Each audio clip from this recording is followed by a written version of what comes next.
Yes, reka nongere ngusuhuze nkwifurize kugira ibihe byiza mwene data ukundwa n'Imana uri hose Imana ikumire umugisha kandi ukomeze unogerwe n'ibiganiro dukomeje kugenda tukugezaho by'umwihariko ku butaka bwa Leta ya Repubulika ya Demokarasi ya Kongo ndetse no mu bindi bice bigiye bitandukanye. Hari kumvikana imirwano ikomeye, ingabo za M23 zikomeje gukubitwa mu bice bitandukanye ndetse benshi bemeza ko imirwano ikomeje kubera ku butaka bwa Kongo ishobora gusiga bamwe mu baturage bagiye bahasiga ubuzima. Ni nyuma y'uko abarenga 300 bivugwa ko bashimuswe n'ingabo za M23 mu bitero bikomeje kukaza umurego mu bice bitandukanye bya Leta ya Repubulika ya Demokarasi ya Kongo. Kandi turagaruka kuri ADF nayo ikomeje kugaba ibitero ku butaka bwa Kongo ndetse ikica benshi. Turagaruka no mu bice bitandukanye bya Minembwe, abasivile n'amatungo bakomeje kwitwa mu bitero bikomeje kugenda bigaragara ku butaka bwa Kongo ndetse bikoreshejwe na drone z'ingabo z'u Burundi FDNB ndetse n'ingabo za Leta FARDC n'ibivugwa na M23. Gusa Patrick Muyaya ku ruhande rw'umutwe wa M23 yakanye ayo makuru avuga ko aribo baba babiri inyuma. Minembwe M23 yatanze ubutumwa ivuga ko ngo yitwa Rubozo ku ngabo zabo ndetse ngo zishwe n'idrone z'ingabo za FARDC n'iz'u Burundi mu bice bitandukanye bya Leta biri kugenda bigaragaza impungenge ndetse no mu bice bitandukanye. Kandi Uvira naho hari ubwicanyi bukomeje kwiyongera biteye impungenge. Rero imirwano irakomeje ndetse n'imiryango iharanira uburenganzira bwa muntu ikomeje kugaragaza ko urugamba rushobora kuba rugiye kuba rubi cyane kuruta uko benshi babibonaga. Amakuru yakomeje guturuka mu misozi miremire y'umurenge mu gace ka Minembwe mu ntara ya Kivu y'Amajyepfo aravuga ko ibikorwa bya gisirikare bikomeje gufata indi ntera, aho hifashishwa indege zitagira abapilote zizwi nka drone mu bitero bivugwamo kugabwamo abasivile ndetse n'amatungo bakomeje guhitanwa n'iyi mirwano.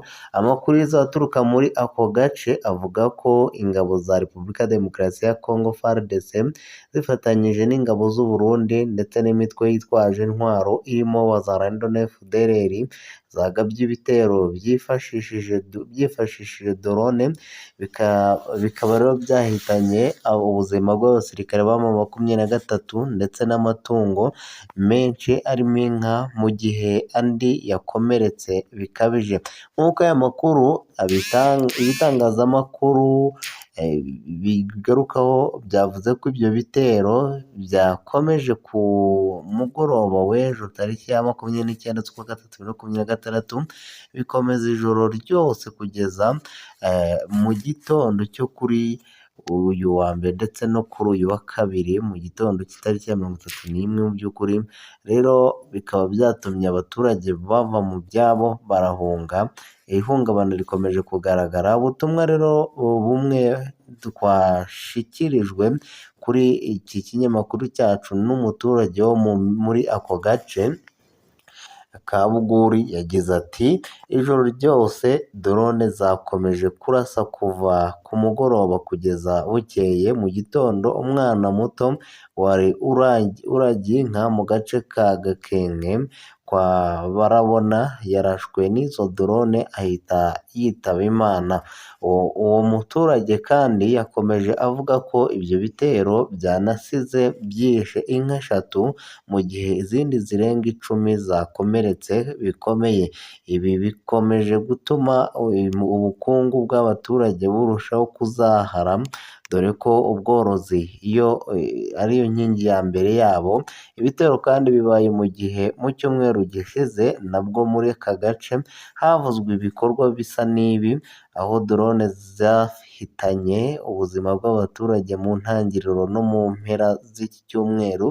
Ibi bikomeje gutera rero impungenge ku mutekano w'abasivile cyane cyane mu bice bikunze kuberamo imirwano hagati y'impande zihanganye.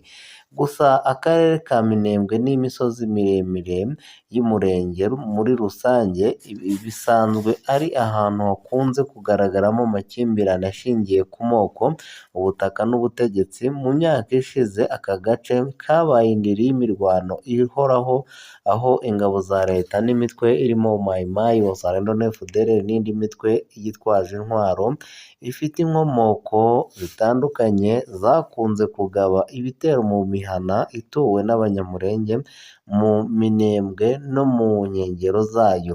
Kwinjiza mu bikorwa bya gisirikare ikoranabuhanga rya drone ni kimwe mu bigaragaza impinduka cyangwa se ihinduka rikomeye mu mikorere y'intambara muri aka karere, nubwo rifatwa nk'uburyo bugezweho bwo kugaba ibitero, rinanengwa cyane cyane kubera ingaruka zaryo ku basivili, cyane cyane iyo rikoreshejwe mu bice bituwe n'abaturage benshi.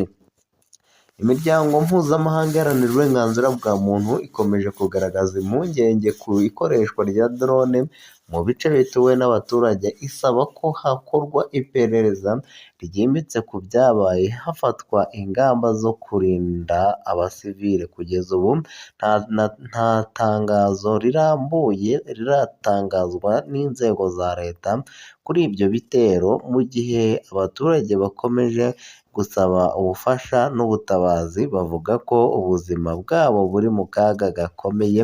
Mu gihe rero ibikorwa bya gisirikare bikomeje gukaza umurego muri aka karere, haribazwa uko hazaboneka umuti urambye w'aya makimbirane amaze imyaka myinshi, ndetse n'uburyo abasivile barushaho kurindwa n'ibihe by'intambara ikomeje kugaragara ku butaka bwa Kongo.